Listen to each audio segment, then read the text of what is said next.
عزیزان گرامی، برادران ایمانی، محبان اہل بیت نبی، عزاداران آل محمد، خداوند عالم سورہ احزاب کی 57 نمبر کی آیت میں ارشاد فرما رہا ہے ان الذین یؤذون اللہ ورسولہ لعنہم اللہ فی الدنیا والآخرہ، کہ بے شک وہ لوگ جو اللہ کو اذیت پہنچاتے ہیں اور اس کے رسول کو اذیت پہنچاتے ہیں، خداوند عالم ان لوگوں پر لعنت کرتا ہے دنیا میں بھی اور آخرت میں بھی۔ اس آیت کو ذہن میں رکھیے، انشاءاللہ جب اس کا مورد آئے گا تو میں دوبارہ اس آیت کو بیان کروں گا، بس ذہنوں میں محفوظ کر لیجئے۔ سردی آپ لوگوں نے تھوڑی زیادہ بڑھا دی ہے، تھوڑا تھوڑا قریب ہو جائے تو سردی کم لگے گی۔ سلوات کے سارے آگے بڑھتے ہیں۔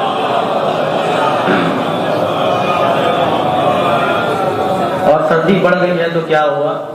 جب فضائل فاطمہ زہرا سلام اللہ علیہا جب آپ سنیں گے تو خون میں حرارت اپنے آپ آ جائے گی۔ اختلاف کریں محمد علیہ۔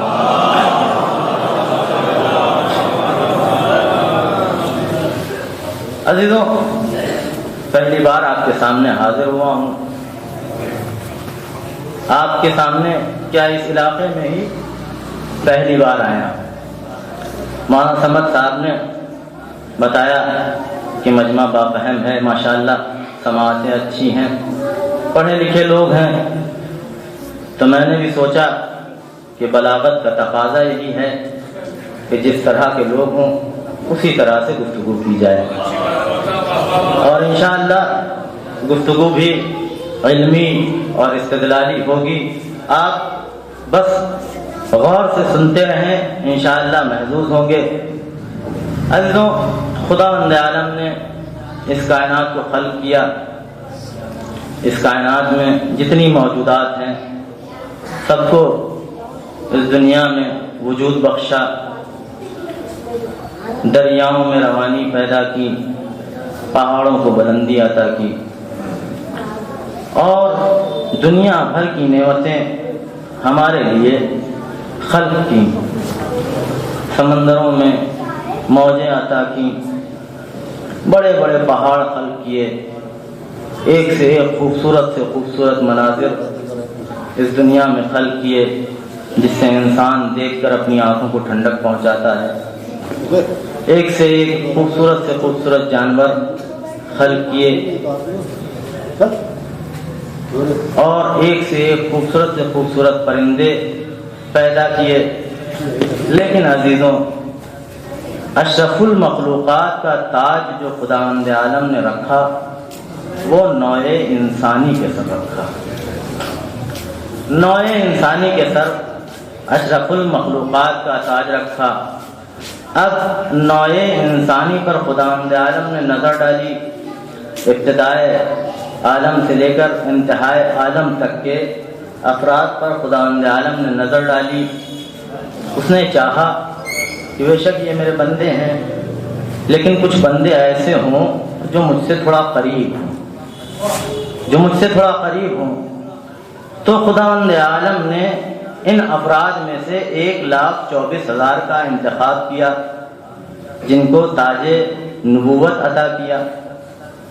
لیکن خداوند عالم نے یہاں پر بھی اکتفا نہ کیا، اس نے چاہا کہ بے شک یہ مجھ سے قریب ہیں، لیکن میں چاہتا ہوں کہ کچھ بندے ایسے ہوں جو ان سے بھی زیادہ قریب ہوں۔ تو اس نے ان 1,24,000 میں سے 313 افراد کا انتخاب کیا، ان کو تاج رسالت عطا کیا۔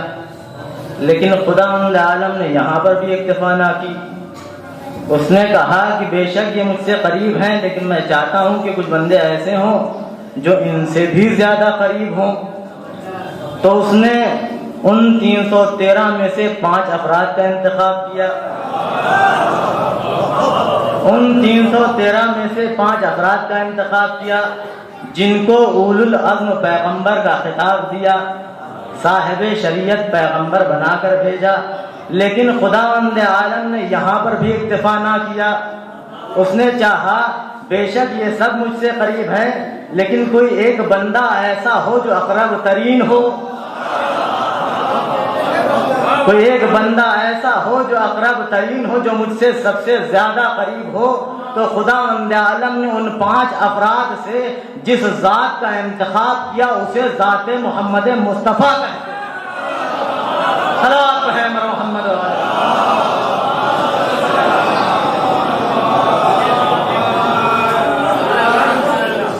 جس ذات کا انتخاب کیا اسے ذات محمد مصطفیٰ کہا جاتا ہے۔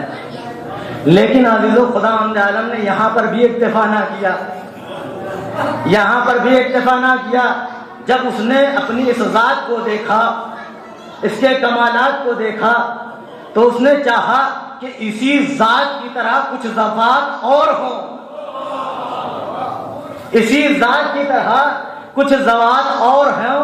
تو خداوند عالم نے اسی کے نور سے 13 نور اور خلق کیے، 13 نور اور خلق کیے، جن میں سے 12 کو تاج امامت دیا۔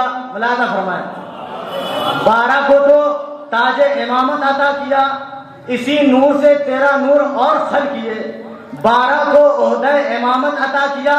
لیکن عزیزو خداوند عالم نے ایک نور کے عہدے کو مخفی رکھا، ایک نور کے عہدے کو مخفی رکھا۔ ملاحظہ فرمائیں جان گرامی، 12 کو عہدہ امامت عطا کیا، لیکن ایک نور کا عہدہ مخفی رکھا۔ ایسا لگتا ہے خداوند عالم کو فاطمہ کے پردے کا اتنا خیال تھا کہ اس نے فاطمہ کے عہدے کو بھی پردے میں رکھا۔ صلوات ہے محمد علیہ۔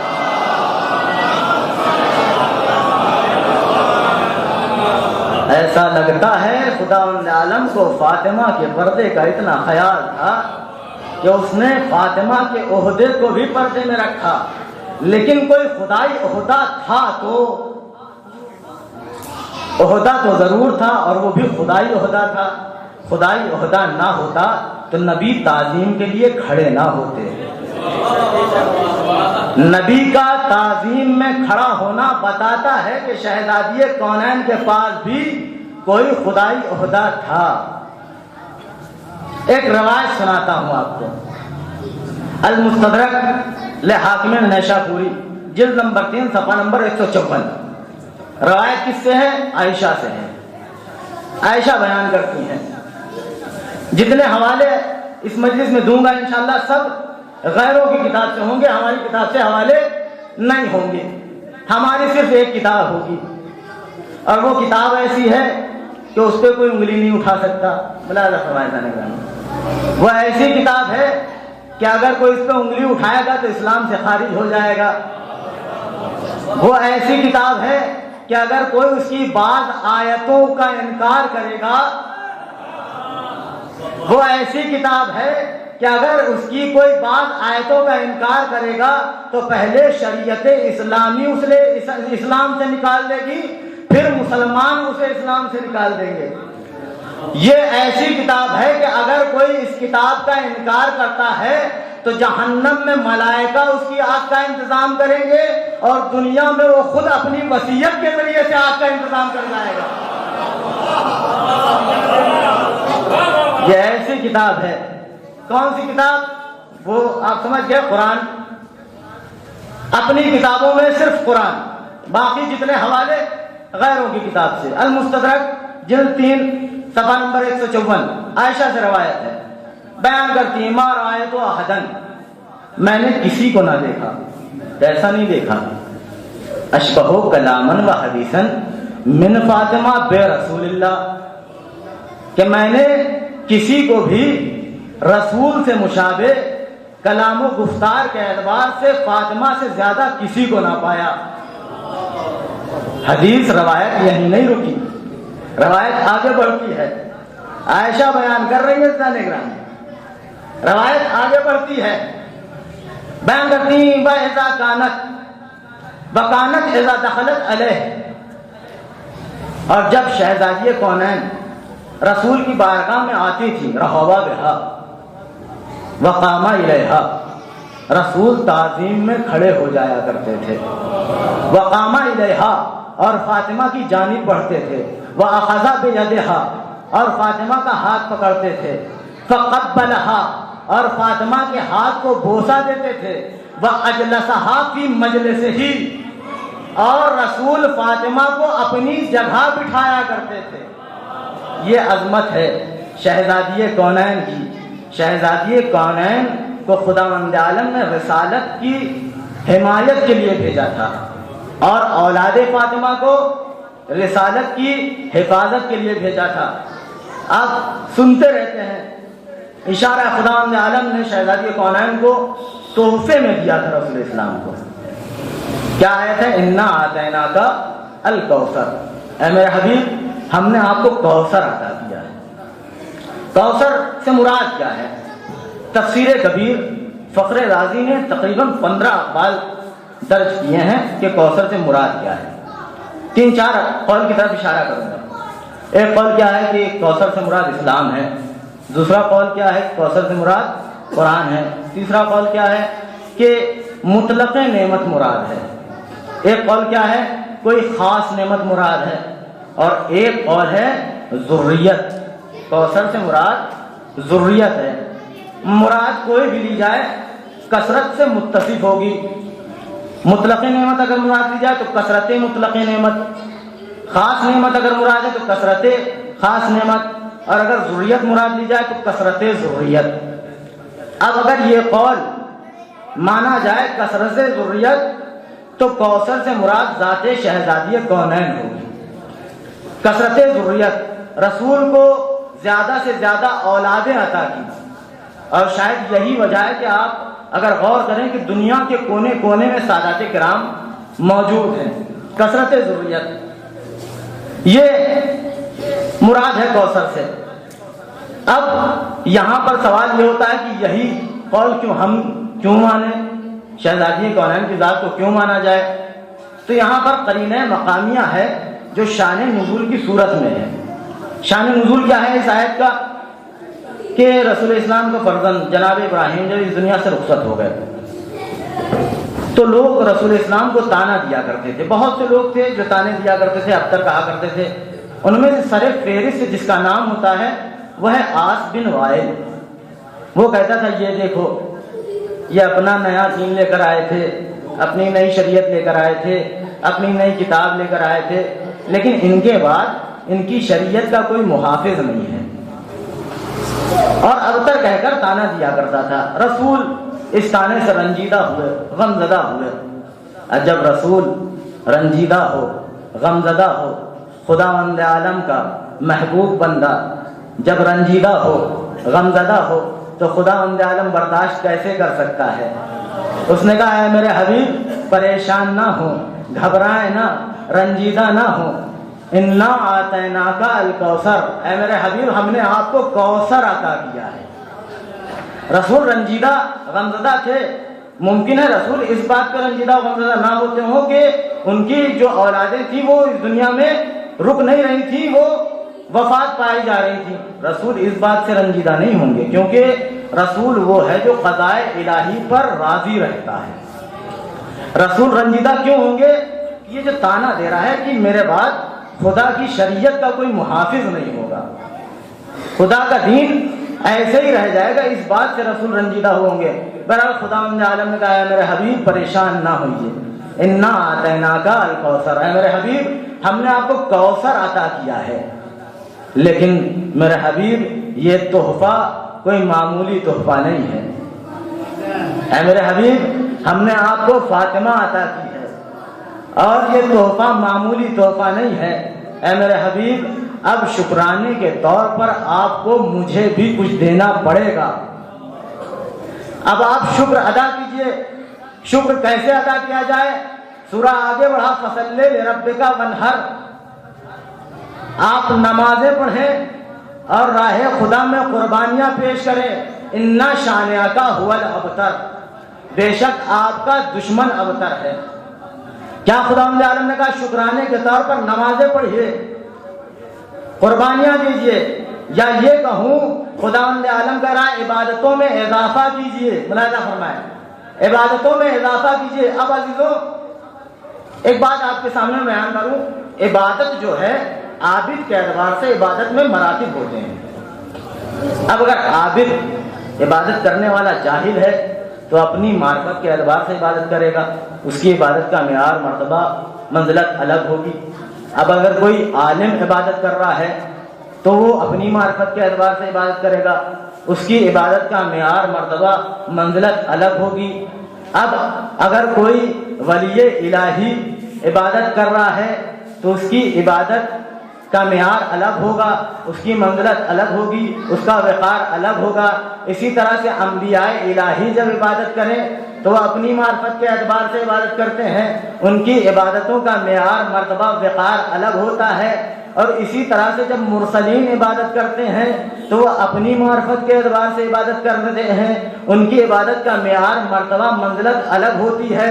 اسی طرح سے جب اولو العزم پیغمبر، صاحب شریعت پیغمبر جب عبادت کرتے ہیں تو اپنی معرفت کے اعتبار سے عبادت کرتے ہیں، ان کی عبادت کا معیار الگ ہوتا ہے، وقار الگ ہوتا ہے، منزلت الگ ہوتی ہے۔ لیکن عزیزوں جب ہمارا نبی سید المرسلین عبادت کرے تو پوری معرفت کے ساتھ عبادت کرتا ہے۔ ملاحظہ فرمائے جان گرامی، جب ہمارا نبی عبادت کرتا ہے تو پوری معرفت کے ساتھ عبادت کرتا ہے، اس کے جیسی عبادت کوئی کر نہیں سکتا، اور عبادتیں ایسی کرتا ہے کہ خداوند عالم کو کہنا پڑ جاتا ہے، اے میرے حبیب قم اللیل الا قلیلا، اے میرے حبیب راتوں کو عبادتیں ذرا کم کیا کیجئے۔ ملاحظہ فرمائے جانے گرامی، اے میرے حبیب راتوں کو عبادتیں ذرا کم کیا کیجئے۔ اتنی عبادتیں کرتا ہے خدا کا یہ حبیب، ہمارا نبی اتنی عبادتیں کرتا ہے، اس کے باوجود خداوند عالم رسول سے کہہ رہا ہے، اے میرے حبیب ہم نے آپ کو ایسا تحفہ دیا ہے، اس کے شکرانے میں آپ کو عبادتوں میں اضافہ کرنا پڑے گا، آپ کو عبادتوں میں اضافہ کرنا پڑے گا۔ میں نے ہاتھوں کو چڑھا، خدا بندہ کبھی کہتا ہے عبادتوں کو کم کیا کرو، کبھی کہتا ہے عبادتوں میں اضافہ کرو، کبھی کہتا ہے عبادتیں کم کیا کرو، کبھی کہتا ہے عبادتوں میں اضافہ کرو۔ ماجرا کیا ہے؟ کبھی کہتا ہے کم کرو، کبھی کہتا ہے اضافہ کرو۔ تو عجب نہیں خداوند عالم جواب دے، تجھے نہیں پتا فاطمہ اتنا عظیم تحفہ ہے جس کے عوض میں جتنی عبادتیں کی جائے کم ہوا کرتی ہے۔ صلوات ہے محمد والے۔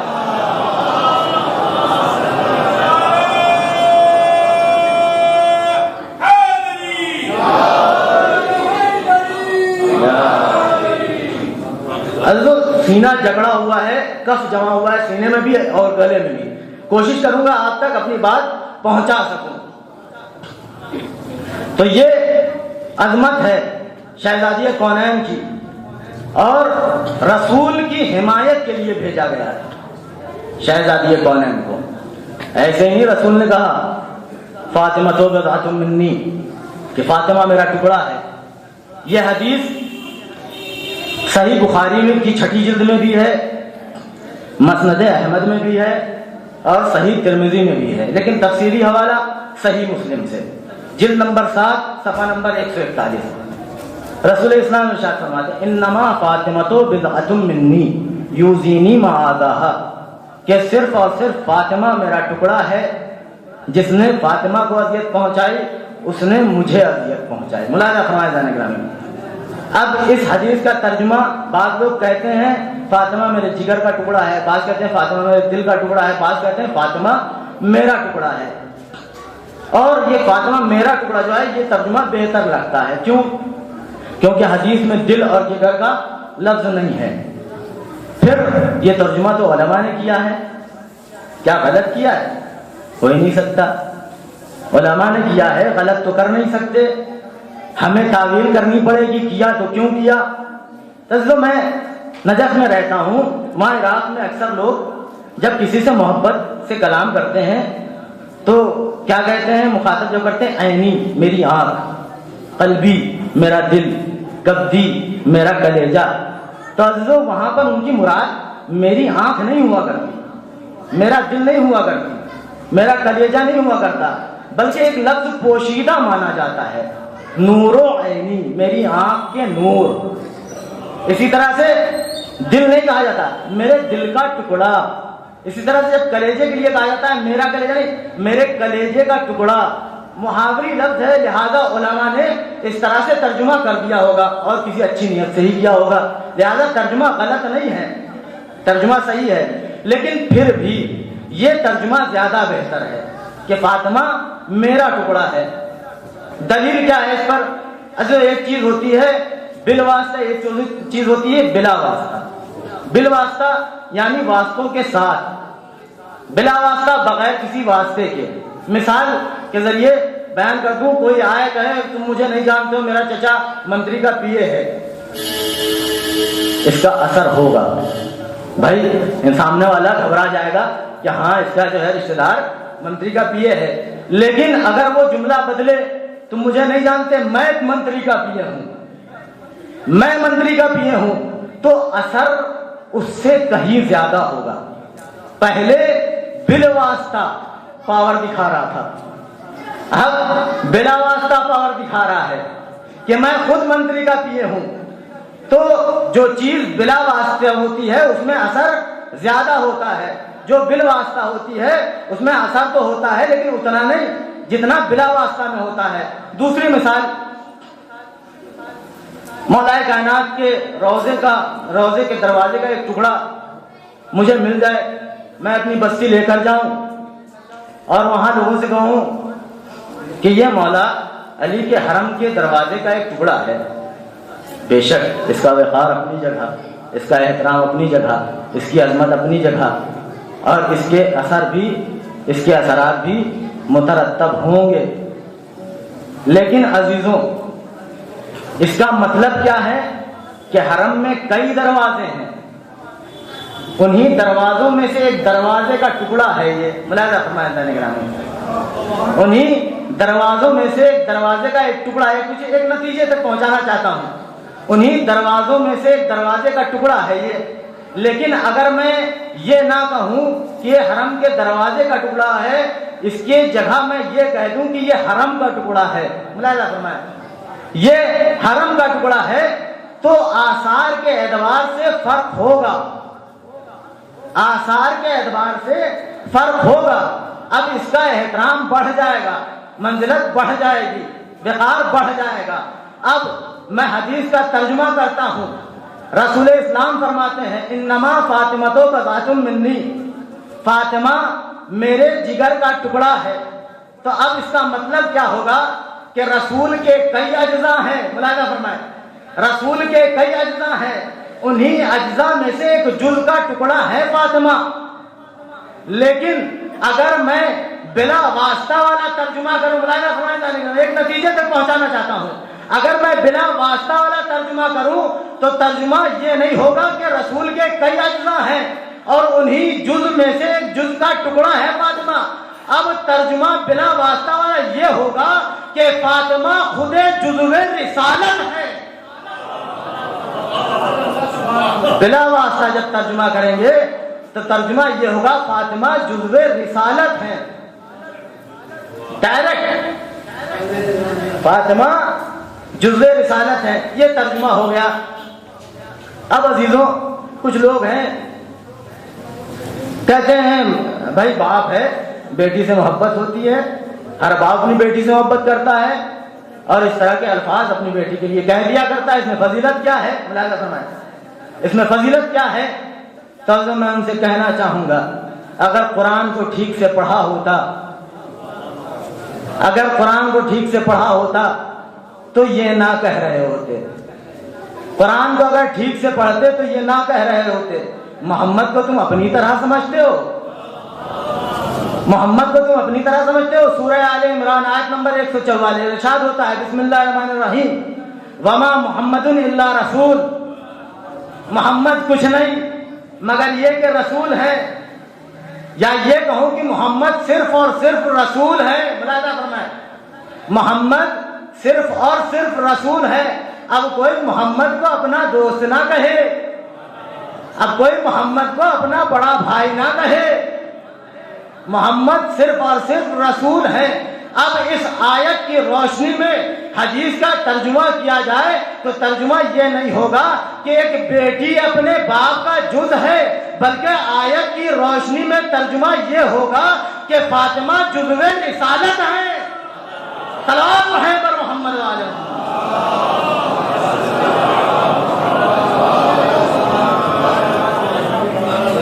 آیت کی روشنی میں اب ترجمہ یہ نہیں ہوگا کہ بیٹی باپ کا جز ہے، بلکہ ترجمہ کیا ہوگا؟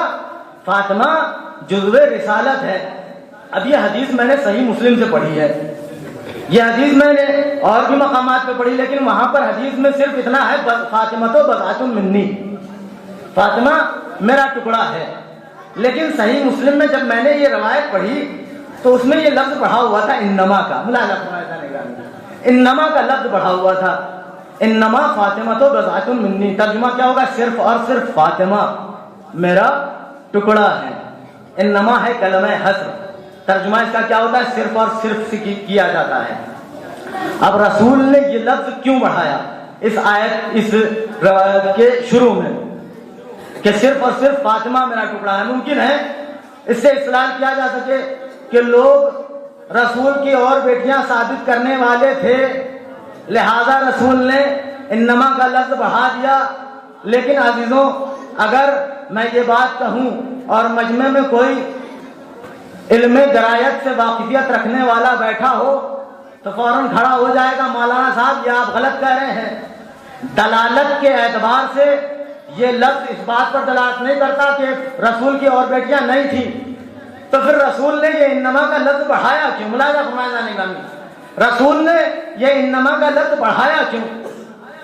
تو جب نہیں، رسول جواب دے کہ میری نگاہوں کے سامنے مستقبل تھا، میری نگاہوں کے سامنے مستقبل تھا، مجھے دکھ رہا تھا کہ لوگ میری بیٹی فاطمہ کی عظمت کو کم کرنے کے لیے میری اور بیٹیاں ثابت کرنے کی کوشش کریں گے، میری بیٹی فاطمہ کی عظمت کو کم کرنے کے لیے میری اور بیٹیوں، میری فاطمہ کی عظمت کو کم کرنے کے لیے اور بیٹیاں ثابت کرنے کی کوشش کریں گے، لہذا میں نے اس لفظ کا اضافہ کیا۔ یا رسول اللہ اس لفظ سے کیا ہوگا؟ اس لفظ سے کیا ہوگا؟ تو رسول اسلام جواب دیں گے، میں دنیا والوں کو یہ بتانا چاہتا ہوں کہ تم میری جتنی بیٹیاں ثابت کرنے کی کوشش کرنا چاہتے ہو کرتے رہو، لیکن یاد رکھنا تم بیٹیاں ثابت تو کر سکتے ہو لیکن جزو رسالت فاطمہ کے علاوہ کسی اور کو ثابت نہیں کر سکتے۔ صلوات ہے محمد والے۔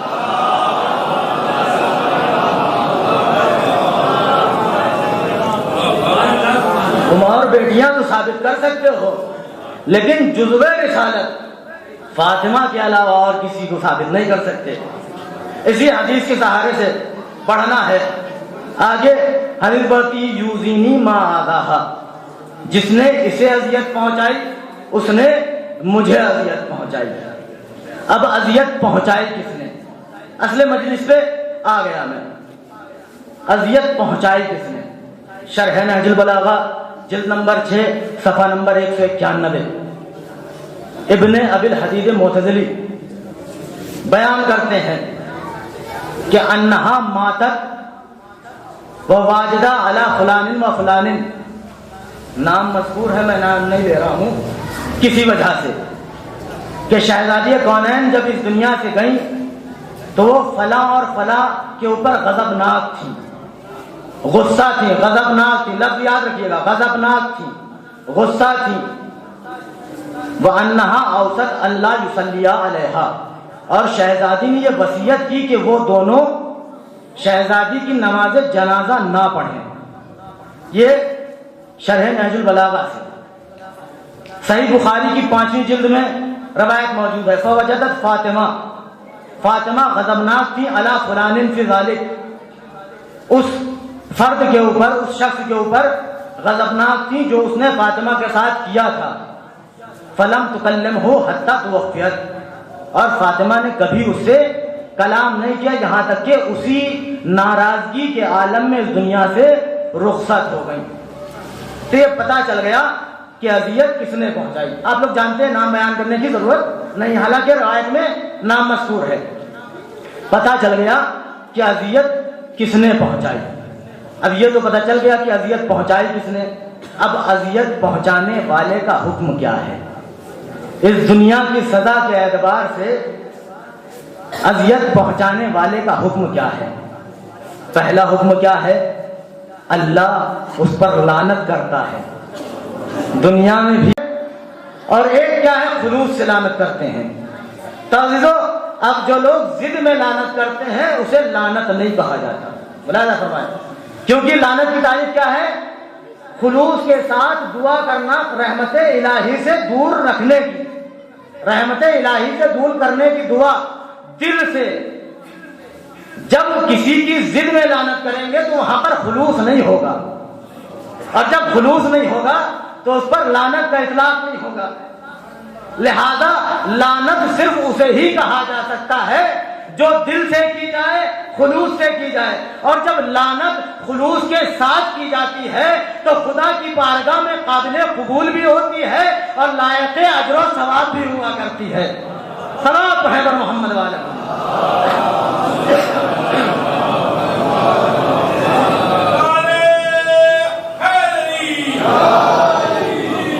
جب لعنت دل سے کی جاتی ہے، خلوص سے کی جاتی ہے، تو اس کو لعنت بھی کہا جاتا ہے، خدا کی بارگاہ میں قابل قبول بھی ہے اور لائق اجر و ثواب بھی ہے۔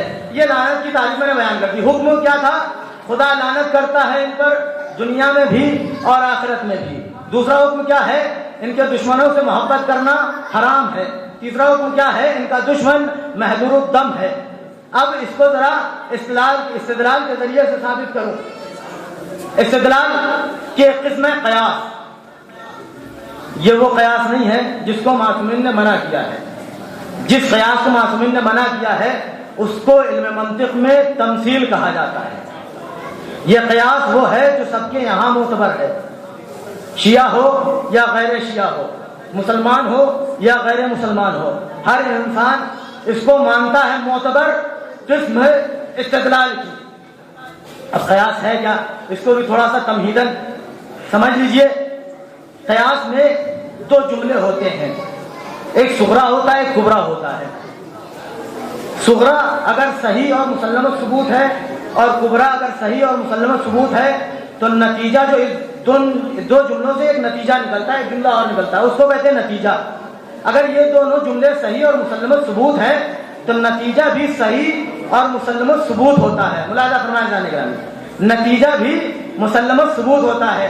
اس کی مثال جو مناطق بیان کرتے ہیں، مثال ہے کلو عالم متغیر، العالم متغیر وکلو متغیر حادث فالعالم حادث۔ مطلب کیا ہے؟ دو جملے ہیں، ایک ہے صغرا ایک ہے کبرا۔ صغرا کیا ہے کہ جو دنیا ہے اس میں تبدیلی ہونے والی ہے، یہ جو دنیا ہے اس میں تبدیلی ہونے والی ہے۔ اور دوسرا جملہ کیا ہے؟ ہر وہ چیز جس میں تبدیلی ہوتی ہے وہ باقی رہنے والی نہیں ہے، وہ فنا ہونے والی ہے۔ تو اب اس میں سے نتیجہ جو نکلے گا ان دو جملوں سے، دونوں جملے صحیح ہیں، اب جو نتیجہ نکلے گا وہی وہ بھی صحیح نکلے گا۔ تو اب نتیجہ نکلے گا کہ دنیا باقی رہنے والی نہیں ہے، فنا ہونے والی ہے۔ یہ ہے قیاس۔ آپ لوگوں تک بات پہنچ گئی نا؟ یہ ہے قیاس، استدلال کا ایک طریقہ ہے۔ اب پہلا حکم کیا ہے؟ اللہ شہزادی کے دشمن پر لعنت کرتا ہے دنیا میں بھی اور آخرت میں بھی۔ اب میں آیت کی تلاوت کر رہا ہوں، اسی آیت کی تلاوت کروں گا جس کو میں نے عنوان کلام قرار دیا تھا۔ بسم اللہ الرحمن الرحیم۔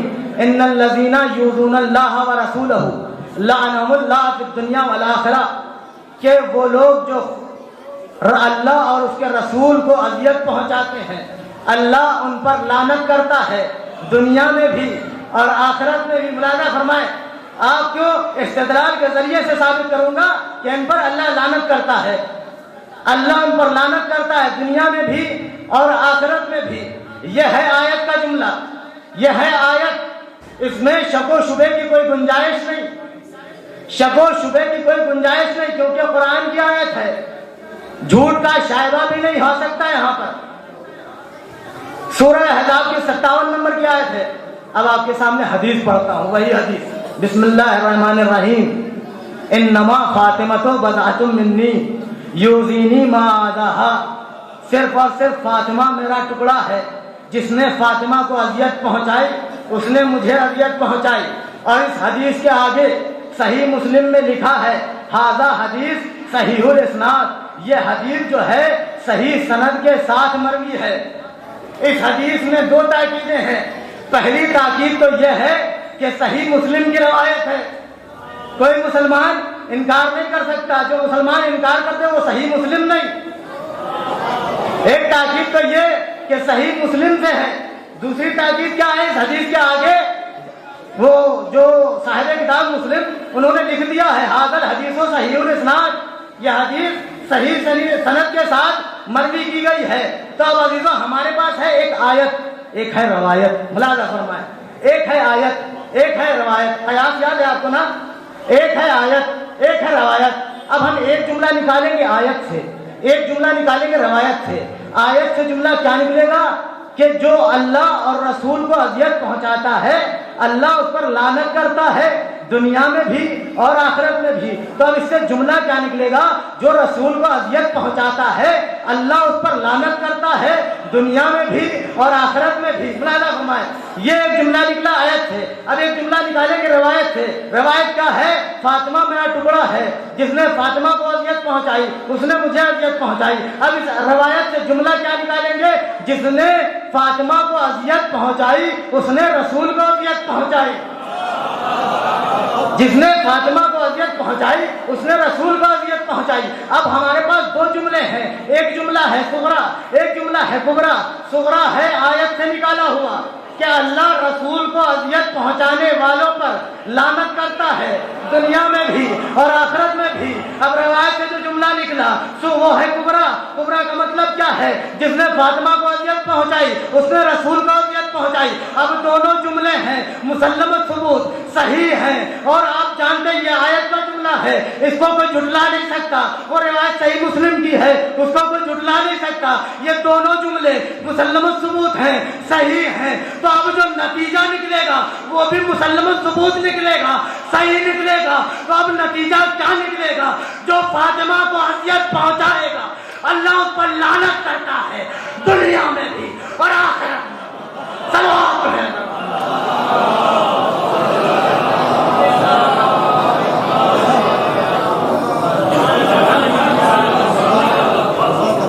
ہمارے پاس دونوں صغرا کبرا دونوں مسلم ثبوت تھے. تب نتیجہ بھی مسلم ثبوت ہی نکلے گا. یہ پہلا حکم ہے. دوسرا حکم کیا ہے کہ جو شہزادی کو جس نے اذیت پہنچائی ہے ان سے محبت کرنا حرام ہے.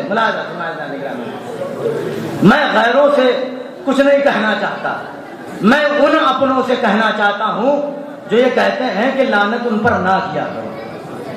آؤ ہم تمہیں سمجھاتے ہیں لعنت کون کرتا ہے شہزادی کے دشمن پر. دوسرا حکم کیا ہے کہ ان کے دشمنوں سے محبت کرنا حرام ہے. آیت پڑھ رہا ہوں, بسم اللہ الرحمن الرحیم, سورہ ممتحنہ آیت نمبر 13. بسم اللہ الرحمن الرحیم. یا ایھا الذین آمنوا لا تتولوا قوما غضب اللہ علیہم. اے صاحبان ایمان ہرگز اس قوم سے محبت نہ کرنا جن پر اللہ غضبناک ہوا ہے. اے صاحبان ایمان ہرگز اس قوم سے محبت نہ کرنا جن پر اللہ غضبناک ہوا ہے. آیت ہے, کوئی جھٹلا نہیں سکتا, کوئی شک نہیں کر سکتا. سورہ ممتحنہ کی 13ویں آیت ہے. اے صاحبان ایمان ہرگز اس قوم سے محبت نہ کرنا جس پر اللہ غضبناک ہوا ہے. یا ایھا الذین آمنوا لا تتولوا قوما غضب اللہ علیہم. ہرگز اس قوم سے محبت نہ کرنا جس پر اللہ غضبناک ہوا ہے. اب آئیے آپ کو ایک حدیث سناتا ہوں. المستدرک جلد نمبر 3 صفحہ نمبر 154. رسول اسلام ارشاد فرماتے ہیں قال رسول اللہ لفاطمہ, رسول اسلام نے فاطمہ سے کہا یا فاطمہ ان اللہ یغضب لغضبک ویرضی لرضاک.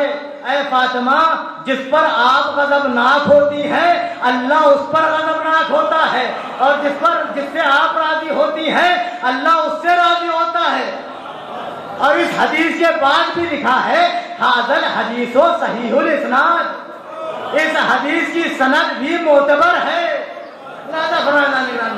اس حدیث کی سند بھی معتبر ہے. اب ہمارے پاس دو چیزیں ہیں, ایک آیت ہے, ایک ہے روایت. ایک آیت, ایک روایت. ایک ہے آیت یا ایھا الذین آمنوا لا تتولوا قوما غضب اللہ علیہم. اے صاحبان ایمان، اس قوم سے ہرگز محبت نہ کرنا جس پر اللہ غضبناک ہوا ہے۔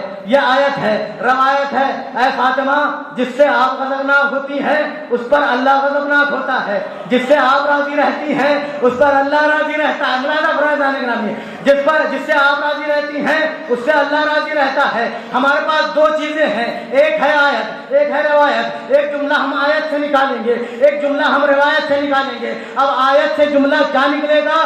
جس پر اللہ غضبناک ہوتا ہے اس سے محبت کرنا حرام ہوتا ہے۔ جس پر اللہ غضبناک ہوتا ہے اس سے محبت کرنا حرام ہوتا ہے۔ اب روایت سے جملہ ہم کیا نکالیں گے؟ جس پر فاطمہ غضبناک ہوتی ہے اللہ بھی اس پر غضبناک ہوتا ہے۔ دو جملے ہو گئے ہمارے پاس، ایک جملہ ہے صغرا، ایک جملہ ہے کبرا۔ صغرا کیا ہے؟ اللہ جس کے اوپر غضبناک ہوتا ہے اس سے محبت کرنا حرام ہوتا ہے، اور فاطمہ جس پر غضبناک ہوتی ہے اللہ اس پر غضبناک ہوتا ہے۔ دو جملے ہمارے پاس، ایک ہے صغرا، ایک ہے کبرا۔ صغرا بھی مسلم الثبوت کیونکہ قرآن کا جملہ ہے، کبرا بھی مسلم الثبوت کیونکہ اس کے آگے لکھا ہے ھذا صحیح الاسناد۔ اب جب صغرا اور کبرا دونوں مسلم الثبوت ہیں تو نتیجہ بھی مسلم الثبوت نکلے گا۔ نتیجہ کیا نکلے گا؟ جس پر فاطمہ غضبناک ہوتی ہیں ان سے محبت کرنا حرام ہوتا ہے۔ صلوات پڑھیں محمد علیہ۔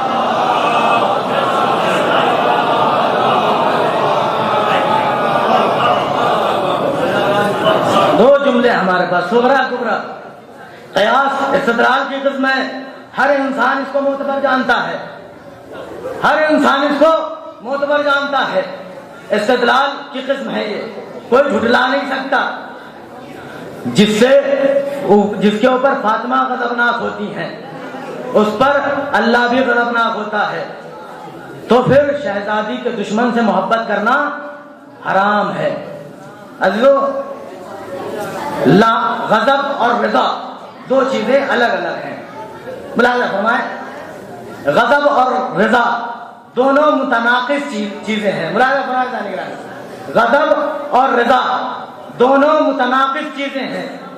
متناقض کا مطلب یہ ہے کہ یہ دونوں ایک جگہ جمع نہیں ہو سکتی، یہ دونوں ایک جگہ جمع نہیں ہو سکتی۔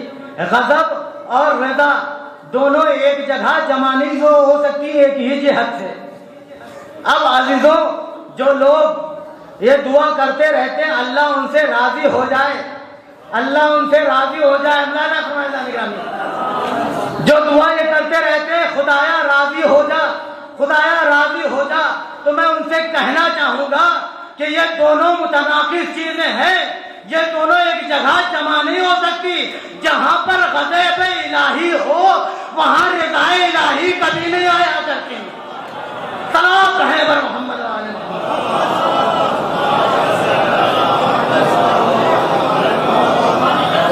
غضب اور رضا دونوں متناقض چیزیں ہیں۔ جہاں پر غضب الہی موجود ہو وہاں پر رضا الہی نہیں آیا کرتی۔ جو عند اللہ مغضوب ہو وہ رضی اللہ کیسے ہو سکتا ہے؟ جو عند اللہ مغضوب ہو وہ رضی اللہ کیسے ہو سکتا ہے؟ تو غضب اور رضا دونوں متناقض چیزیں ہیں، ایک جگہ جمع نہیں ہو سکتی۔ تیسرا حکم کیا تھا کہ ان کا دشمن محظور الدم ہے، اس کا خون حلال ہے۔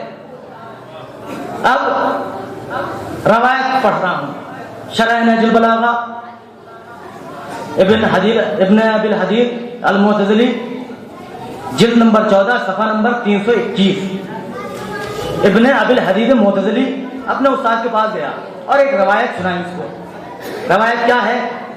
محظور الدم، ذہن میں رکھیے، ان کا خون حلال ہے۔ ملاحظہ فرمائیں، ان کا خون حلال ہے۔ ابن ابی الحدید معتزلی اپنے استاد کے پاس پہنچا، ایک خبر سنائی، ایک روایت سنائی۔ استاد سے کہتا ہے کہ رسول اسلام نے حبار بن اسد کا خون حلال کر دیا تھا۔ بدر کے جنگ کے بعد حبار بن اسود نے ربیبہ رسول جناب زینب کو بھالے سے مارا تھا تو وہ گر گئی تھی، اور ان کا بچہ ساقط ہو گیا تھا، اور اس وجہ سے رسول اسلام نے حبار بن اسود کا خون حلال کر دیا تھا۔ اب ابن ابی الحدید معتزلی نتیجہ دیتا ہے، میں نہیں بیان کر رہا، یہ ابن ابی الحدید معتزلی بیان کر رہے ہیں۔ ابن ابی الحدید معتزلی نتیجہ دے رہے ہیں، ان رسول اللہ اباح دم حبار بن اسود لأنہ روع زینب فالقت ذا بطنها، رسول اسلام نے حبار بن اسود کا خون حلال کر دیا تھا، کیوں؟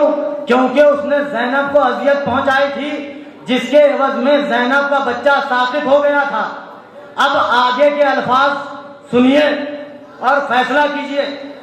ابن ابی الحدید معتزلی کہتا ہے وَإِذَا كَانَ حَيًّا، اور اگر رسول زندہ ہوتے لَأَبَاحَ دَمُ مَنْ رَوَّعَ فاطمہ، تو رسول اس کا بھی خون حلال کر دیتے جس نے فاطمہ کو اذیت پہنچائی اور فاطمہ کا بچہ ساقط ہو گیا۔ یہ ابن ابی الحدید معتزلی کے جملے ہیں، میرے جملے نہیں ہیں۔ تو میں ان لوگوں سے کہنا چاہتا ہوں جو لوگ یہ کہتے ہیں کہ لعنت ان پر نہیں کرنی چاہیے، ارے تم تو اپنے ہو، تم لعنت کی بات کرتے ہو۔ ابن ابی الحدید معتزلی یہ کہہ رہے ہیں کہ فاطمہ کا دشمن تو ایسا ہے جس کا خون رسول حلال کر دیتے۔ لعنت تو بہت دور کی بات ہے، یہ ہے فاطمہ کی عظمت۔ یہ 3 حکم ہے، فاطمہ کے دشمن سے محبت کرنا حرام ہے، ان پر اللہ لعنت کرتا ہے، اور ان کا دشمن محدور الدم ہوا کرتا ہے۔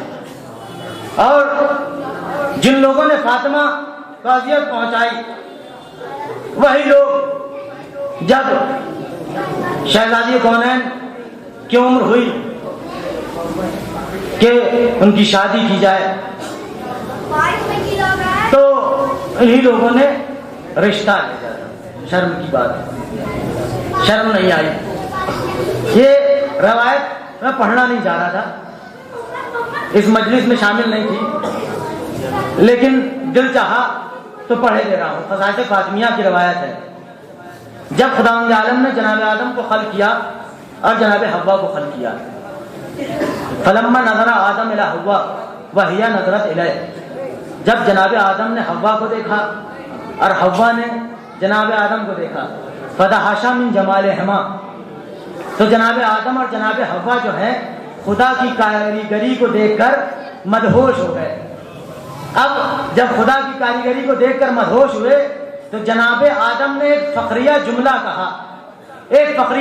کہا، یا اللہ اخلقت خلقا افضل منا، اے بارے الہ کیا ہم سے بھی افضل کوئی مخلوق تو نے خلق کی ہے؟ ملاحظہ فرمائے، جناب آدم نے ایک فخریہ جملہ کہا، اے خدا کیا ہم سے بھی افضل کوئی مخلوق تو نے پیدا کی ہے؟ خدا عالم نے اس جملے کو سنا، جناب جبرائیل کو حکم دیا، فَأَوَلَّا إِلَى جبرائیل أَن يَأْخُذَ آدم و حوا إِلَى الْفِرْدَوْسِ الْأَعْلَى، جبرائیل کو حکم دیا کہ اے جبرائیل جاؤ جناب آدم اور حوا کو فردوس اعلیٰ پر لے کر آؤ، فردوس اعلیٰ پر لے کر آؤ۔ اب جناب جبرائیل گئے، جناب آدم اور جناب حوا کو فردوس اعلیٰ پر لے کر آئے۔ اب جناب جبرائیل سے اللہ نے کہا افتح لہما قصرا من قصورہ من الیاقوت، اے جبرائیل اب ان لوگوں کے لیے فردوس کے محلوں میں سے ایک محل کھولو جو یاقوت کا ہے، ملاحظہ فرمائے، ایک محل کھولو۔ اب جو محل کھولا گیا تو کیا دیکھا جناب آدم نے؟ عرشہ من الذہب وقوائمہ من الدر الابیض، کہ اس کا جو تخت ہے وہ سونے کا ہے اور جو اس کے پائے ہیں وہ سفید موتی کے ہیں، وعلیہ جاریہ، اور اس پر ایک خاتون تشریف فرما ہے، ارے خاتون تشریف فرما ہے، وعلی راسہا تاج مرصع، اور ان کے سر پر ایک سجا ہوا جواہر سے سجا ہوا تاج رکھا ہے۔ اب جناب آدم نے جب یہ منزلت دیکھی، اور روایت بیان کرتی ہے اضاء نور و حسنہا القصر، ان کا جو نور تھا اس نور سے پورا کا پورا قصر جگمگا رہا تھا، بل اضاء الفردوس، صرف قصر نہیں بلکہ پوری کی پوری فردوس جگمگا رہی تھی۔ اب جب جناب آدم نے یہ منظر دیکھا، جناب آدم سے رہا نہ گیا، جناب آدم نے پوچھا من ہیا، تو جبرائیل نے کہا ہذہ فاطمہ بنت محمد، یہ فاطمہ ہے محمد کی بیٹی۔ اب جب جناب آدم نے جناب فاطمہ کی یہ عظمت دیکھی، یہ منزلت دیکھی، یہ وقار دیکھا، تو جناب آدم نے سوچا جب یہ خاتون ایسی ہے تو اس کا شوہر کوئی معمولی انسان تو ہوگا نہیں، اس کا شوہر کوئی معمولی انسان تو ہوگا نہیں۔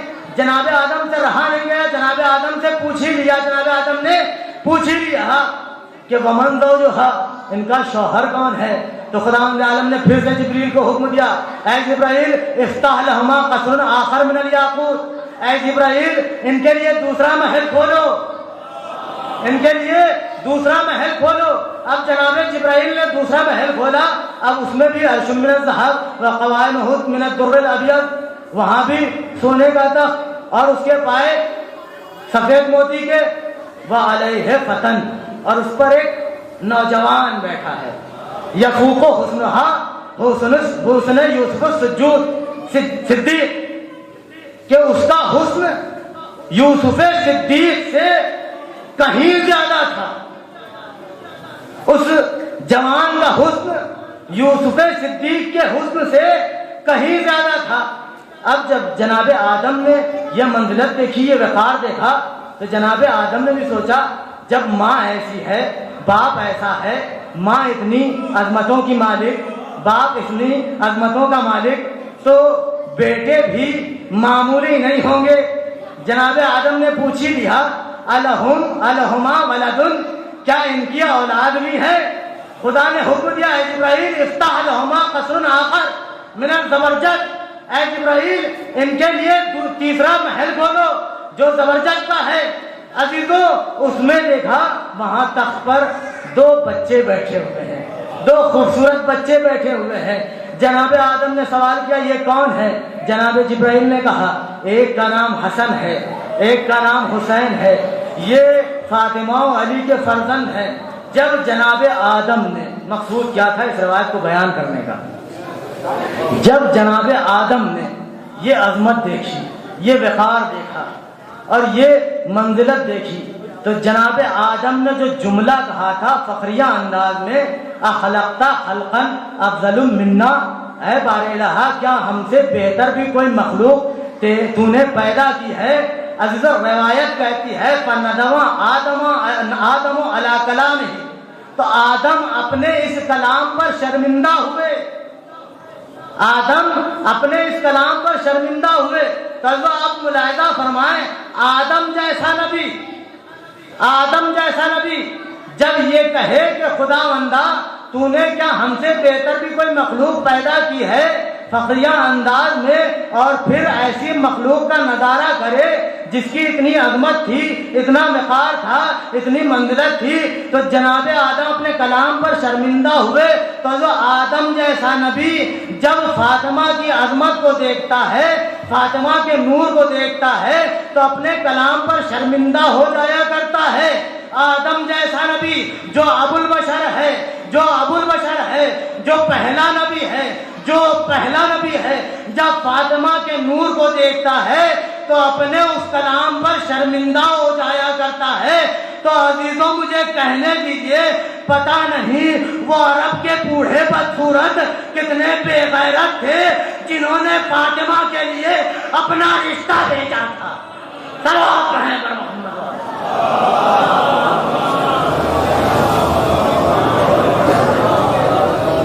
آدم جیسا نبی جب فاطمہ کے نور کو دیکھتا ہے تو اپنے کہے ہوئے کلام پر شرمندہ ہو جاتا ہے۔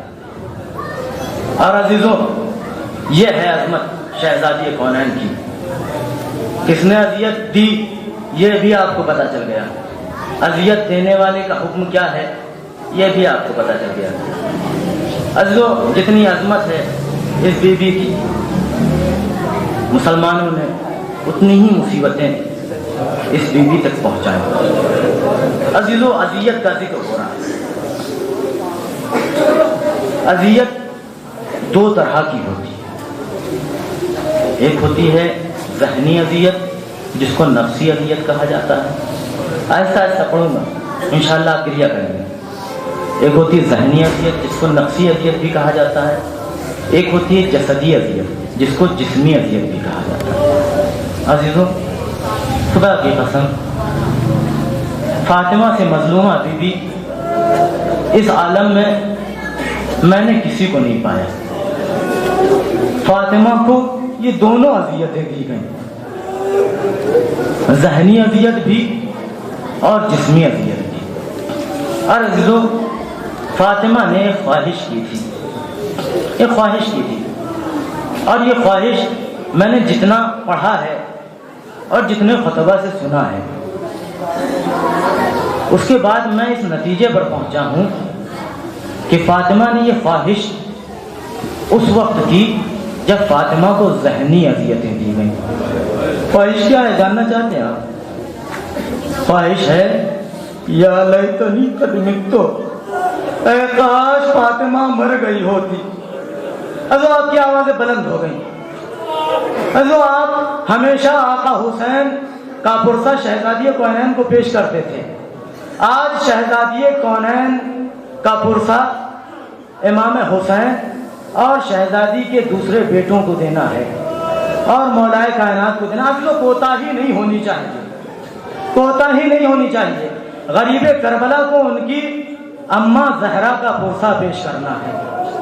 عزیزو ذہنی اذیت کے بعد شہزادی نے یہ دعا کی, اے کاش میں مر گئی ہوتی, اے کاش فاطمہ مر گئی ہوتی, اے کاش میں مر گئی ہوتی. عزیز ذہنی اذیت جو ہوتی نا, اس کا اندازہ جس پر اذیت پہنچائی گئی وہ خود لگا سکتا ہے. ہم آپ پڑھ سکتے ہیں, سن سکتے ہیں, اندازہ نہیں لگا سکتے. مثال کے طور پر ایک عالم ہے جس کا بڑا احترام ہے قوم میں, بڑا احترام ہے. اب کوئی شخص کوئی قافلہ لے کر جا رہا ہے زیارت کرنے کے لیے لے کر جا رہا ہے. اس نے اس عالم کو ساتھ لیا, قوم کے سارے افراد ہیں. دلی ایئرپورٹ پر یہ قافلہ پہنچا. وہ عالم بھی ہے, عالم کا احترام بہت زیادہ کرتے ہیں لوگ. وہاں پر جتنے لوگ ہیں سب عالم کا احترام بہت کرتے ہیں. ایک پولیس والا آیا, اس عالم کے پاس آیا, اس کے ہاتھ سے اس کا پاسپورٹ چھینا اور پاسپورٹ کو وہیں پر پھاڑ کر پھینک دیا. عزیزو اس عالم کو اپنے پاسپورٹ کے پھاڑے جانے کا اتنا غم نہیں ہوگا جتنا غم اس کو اس بات کا ہوگا کہ اس نے ان لوگوں کے سامنے میری توہین کی جن کی نظروں میں میرا احترام تھا. عزیزو یہ تصور کریں عزیزو, آپ اپنی آنکھوں سے آنسو نہیں روک پائیں گے, تصور شرط ہے. ہاں عزیزو یہی ہوا, شہزادی کونین دربار میں پہنچی. ہمارے رونے کے لیے اتنا ہی کافی ہے کہ ہماری شہزادی دربار میں پہنچی. شہزادی کونین دربار میں پہنچی. وہاں پر دلیلیں دی شہزادی نے, ادھر سے خلیفہ اول نے دلیلیں دی. اخذ و رد ہوئی. ایک نتیجے پر خلیفہ اول نے شہزادی کے حوالے ایک ورقہ دیا جس میں یہ لکھا ہوا تھا کہ فدق شہزادی کونین کو دیا جا رہا ہے. ہاں عزیزو اب مصیبت یہاں سے شروع ہوتی ہے. شہزادی وہ ورقہ لے کر نکلنے لگی. اب جیسے ہی وہ ورقہ لے کر نکلنا چاہتی ہے, دربار میں ایک ملعون داخل ہوا. اس نے فاطمہ کو روک لیا. اب جیسے ہی اس ملعون نے فاطمہ کو روکا, فاطمہ سہم گئی. اس نے خلیفہ اول کو مخاطب کیا ہے کہ قحافہ تو یہ فدق فاطمہ کو دے رہا ہے, حکومت کیسے چلائے گا؟ ازو فاطمہ جانتی تھی یہ ورقہ میرے ہاتھ سے یہ لے لے گا, لیکن کس طرح سے لے گا یہ فاطمہ کو پتہ نہ تھا. عزیزو ملاحظہ فرمائے, ایک طرف صاحب عصمت و طہارت بی, ایک طرف نجاستوں کا مجسمہ. ہاں عزیزو اس ملعون نے بی بی کی طرف ہاتھ بڑھایا اور ورقہ مانگا نہیں, فاطمہ کے ہاتھ سے وہ ورقہ چھین لیا اور فاطمہ کی نگاہوں کے سامنے اس ورقے کو پارا کر دیا. ہاں عزیزو فاطمہ فاطمہ اسی وقت زمین پر بیٹھ گئی. فاطمہ کی آنکھوں سے آنسو ٹپک رہے ہیں. ورقہ بنتی جاری ہے. اس ورقے کو اکٹھا کیا. ہاں عزیزو دربار سے نکلی, قبر رسول پر پہنچی. اب جب قبر رسول پہ پہنچی اپنے آپ کو قبر رسول پر گرا دیا. ہاں جو تاریخ بیان کرتی ہے فاطمہ بلک بلک کر رو رہی تھی. ہاں عزیزو فاطمہ قبر رسول سے اٹھی, بیت الشرف کا رخ کیا. اب جو آپ تصور کریں جب انسان کسی مصیبت میں ہوتا ہے نا, اپنے کسی مصیبت میں ہوتا ہے نا, اور اسی مصیبت کے عالم میں جب کسی اپنے کو دیکھ لیتا ہے تو آنکھوں سے آنسو بے ساختہ نکل پڑتے ہیں. ہاں عزیزو فاطمہ جیسے ہی دروازے کی چوکھٹ پر پہنچی کیا دیکھا, سامنے علی کھڑے ہیں. اب جیسے ہی فاطمہ نے علی کو دیکھا, ارے فاطمہ اسی جگہ زمین پر بیٹھ گئی اور فاطمہ دہاڑے مار مار کر رونے لگی. حضرکم اللہ, خدا آپ کو کسی غم میں نہ رلائے. ہاں تاریخ بیان کرتی ہے فاطمہ سسکیاں لے لے کر رو رہی تھی. فاطمہ سسکیاں لے لے کر رو رہی تھی. ایک مرتبہ علی آگے بڑھے, اے شہزادی ایسا لگتا ہے آپ کو آپ کا حق نہ دیا گیا. اب سنیے وہ ذہنی اذیت جو فاطمہ کو دی گئی. فاطمہ کی زبانی بیان کر رہا ہوں, اگر سن سکتے ہیں تو سنیے, برداشت کر سکتے ہیں تو برداشت کیجیے. فاطمہ کی زبانی بیان کر رہا ہوں. فاطمہ کو ذہنی اذیتیں کون کون سی دی گئی. ایک مرتبہ علی نے کہا اے فاطمہ ایسا لگتا ہے آپ کو آپ کا حق نہ دیا گیا. ارے فاطمہ نے کہا اے علی اگر وہ میرا حق نہ دیتے تو مجھے منظور تھا. اے علی تمہیں نہیں پتا میرے پاپا نے مجھے صدیقہ کہا تھا. اے علی تمہیں نہیں پتا دربار میں فاطمہ کو جھٹلایا گیا. دربار میں لوگ کہہ رہے تھے اے فاطمہ تم جھوٹ بول رہی ہو. اے علی تمہیں نہیں پتا, ارے دربار میں سب بیٹھے تھے, فاطمہ کھڑی تھی. اے علی لقد اجارا فی قسامی. اے علی تمہیں نہیں پتا وہ لوگ مجھ سے بلند آواز میں گفتگو کر رہے تھے. عزیزو یہ میں نے اصطلاحی ترجمہ کر دیا ہے. اگر میں اپنی زبان میں عام زبان میں ترجمہ کروں تو برداشت نہیں کر سکیں گے. ہاں عزیزو میں ترجمہ کرنے جا رہا ہوں بڑے ہی جسارت کے ساتھ, بڑی ہی جرات کے ساتھ, سادات سے معذرت چاہتے ہوئے. یا علی لقد اجہرا فی قسامی. یا علی وہ لوگ مجھے ڈانٹ رہے تھے. یا علی وہ لوگ مجھے ڈانٹ رہے تھے. یا علی وہ مجھ سے اونچی آواز میں بات کر رہے تھے. یا علی ان لوگوں نے مجھ سے کچھ دیر تک تو بات کی لیکن اس کے بعد مجھ سے بات کرنا بھی بند کر دی. اور جو آخری فقرہ جو فاطمہ نے کہا جس پر علی بھی بلک بلک کر روئے, ہاں وہ فاطمہ آخر میں کہتی ہے یا علی یا لیتنی قد متو. اے علی اے کاش فاطمہ مر گئی ہوتی. ہاں علی بھی اس جملے پر بے تحاشا روئے, بلک بلک کر روئے. ہاں یہ ذہنی اذیت تھی, ذہنی اذیت تھی. جسمی اذیت مجھے شہادت نہیں پڑھنی ہے, آئندہ کی مجلسوں میں آپ شہادت سنیں گے. ہاں تو شہادت بس 3 جملے پڑھنا ہے اور آپ کی زحمت تمام. 3 جملے تاریخ نے بیان کیے ہیں. اسرها بالباب. عزیزو آپ جانتے ہیں عصر کا معنی کیا ہے؟ عصر کا معنی ہے نچوڑ دینا, پیس دینا. تاریخ بیان کرتی ہے اسرها بالباب. ارے فاطمہ کو دروازے کے نیچے پیس دیا گیا.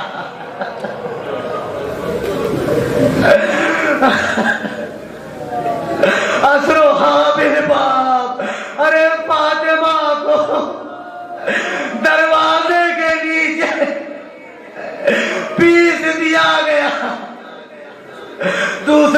طرف اسقاط الجنین بالرفس. عزیزوں آپ رفس کا معنی جانتے ہیں, پیر سے مارنا, لات سے مارنا. تاریخ بیان کرتی ہے اسقاط الجنین بالرفس, ارے فاطمہ کے بدن پر پیر کو مار کر بچے کو شہید کر دیا.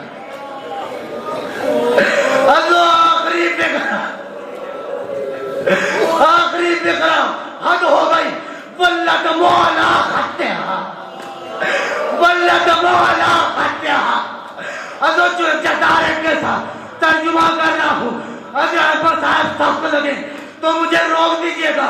سادات سے معذرت چاہتے ہوئے بڑی جرات کے ساتھ حد ہو گئی.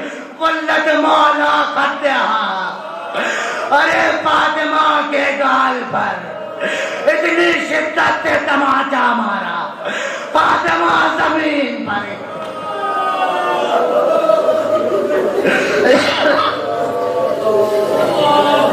ولد مولا خطیہ, ارے اتنی شدت سے فاطمہ کے رخسار تماچا مارا, فاطمہ زمین پر گری. اب وہ شدت کا اندازہ لگانا چاہتے ہیں, ایک روایت اور آپ کے سامنے بیان کرتا ہوں. بس آخری روایت آپ کی زحمت تمام. پچھلے سال ایام فاطمہ میں نجف میں ہی تھا. ایت اللہ بشیر نجفی کے دفتر میں اسی سلسلے کی مناسبت سے مجلسیں برپا ہوئی. ایک مجلس میں خطیب نے ایک روایت پڑھی. اگر آپ برداشت کر سکتے ہیں تو کر لیجیے, روتے ہوئے اٹھیں گے. روایت جب میں نے اس کو پہلی بار سنا تو اس کو سوچ کے بہت دیر تک گریہ کیا. سادات سے معذرت چاہتے ہوئے بہت دیر تک گریہ کیا. تماچے کی شدت کا اندازہ لگانا چاہتے ہیں, روایت پڑھ رہا ہوں, برداشت کرنا نہ کرنا آپ کا کام ہے. خطیب بیان کرتا ہے اس واقعے کے بعد جب شہزادی علی کے سامنے آتی تھی تو اپنے چہرے کو چھپا لیا کرتی.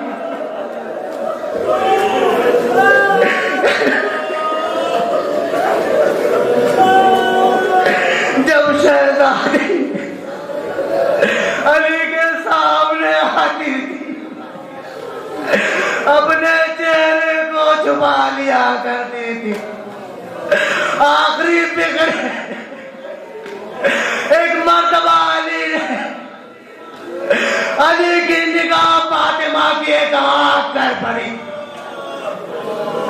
ایک مرتبہ علی کی نگاہ فاطمہ کی آنکھ پر پڑی. ارے علی نے کیا دیکھا؟ فاطمہ کی آنکھ لال ہے. ایک مرتبہ علی نے پوچھا, اے فاطمہ یہ بتاؤ یہ تمہاری آنکھ لال کیسے ہے؟ ارے فاطمہ کا صبر ٹوٹا. فاطمہ نے کہا, اے علی تمہیں نہیں پتا, ارے اس ملعون نے اتنی شدت سے تماچا مارا تھا. فاطمہ کی آنکھ